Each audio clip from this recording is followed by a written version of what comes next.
கடக ராசி நேயர்களே, உங்கள் ராசிக்கு பாக்கியஸ்தானமான 9ஆம் வீட்டில் இந்த ஆண்டு முழுவதும் சனி பகவான் சஞ்சரிக்க இருப்பது மிகவும் அற்புதமான அமைப்பாகும். திருக்கணித சித்தாந்தப்படி சனி பகவான் உங்கள் ராசிக்கு 9ஆம் வீட்டில் அமைய பெற்று பலமாக சஞ்சரிப்பதால் உங்களுக்கு சகல சௌபாக்கியங்களையும் அடையக்கூடிய ஒரு வாய்ப்புகள் உங்களுக்கு உண்டு.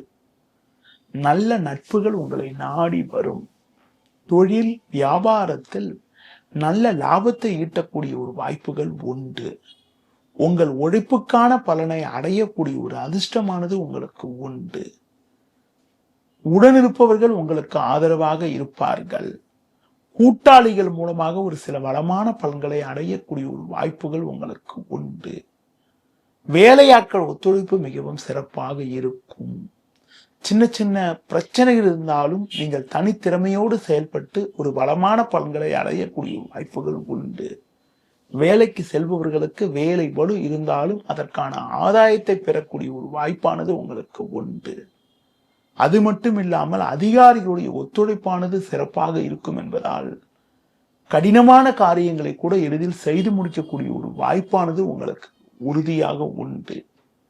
இந்த 2026ஆம் ஆண்டில் குறிப்பாக சர்பகிரகம் சாயாகிரகம் என வர்ணிக்கப்படக்கூடிய ராகு கேதுவின் சஞ்சாரத்தை பற்றி பார்க்கின்ற பொழுது, கேது பகவான் உங்கள் ராசிக்கு 2ஆம் வீட்டிலும் ராகு பகவான் உங்கள் ராசிக்கு 8ஆம் வீட்டிலும் இந்த ஆண்டு முழுவதும் சஞ்சரிக்கின்றனர்.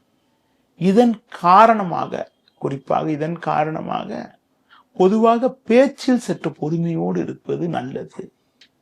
குரு சஞ்சாரம் சாதகமற்று இருந்தாலும் சனியின் சாதக சஞ்சாரத்தால் அடைய வேண்டிய இலக்கை நீங்கள் அடையக்கூடிய ஒரு வாய்ப்புகள் உங்களுக்கு உறுதியாக உண்டு. இந்த ஆண்டில் குருவின் சஞ்சாரத்தை பற்றி பார்க்கின்ற பொழுது, ஜூன் 2க்கு பிறகு ஜென்ம ராசியில் குரு பகவான் சஞ்சரிக்கின்ற பொழுது தனது சிறப்பு பார்வையாக 5, 7, 9 ஆகிய ஸ்தானங்களை பார்ப்பார் என்பதால் ஜூனுக்கு பிறகு உங்கள் குடும்பத்தில் மங்களகரமான சுபகாரியங்கள் கைகூடக்கூடிய ஒரு அதிர்ஷ்டமானது உண்டு. ஆண்டு தொடக்கத்தில் குடும்பத்தில் தேவையில்லாத சின்ன சின்ன கருத்து வேறுபாடுகள் இருந்தாலும் ஜூனுக்கு பிறகு ஒற்றுமை சிறப்பாக இருக்கக்கூடிய ஒரு வாய்ப்பானது உங்களுக்கு உண்டு.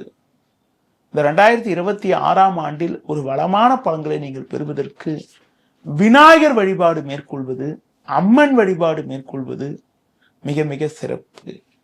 பொதுவாக அதிகம் பேசாமல் இருப்பது மிகவும் சிறப்பு. முடிந்தவரை இரவு நேர தூர பயணங்களை தள்ளி வைப்பது மிகவும் நல்லது.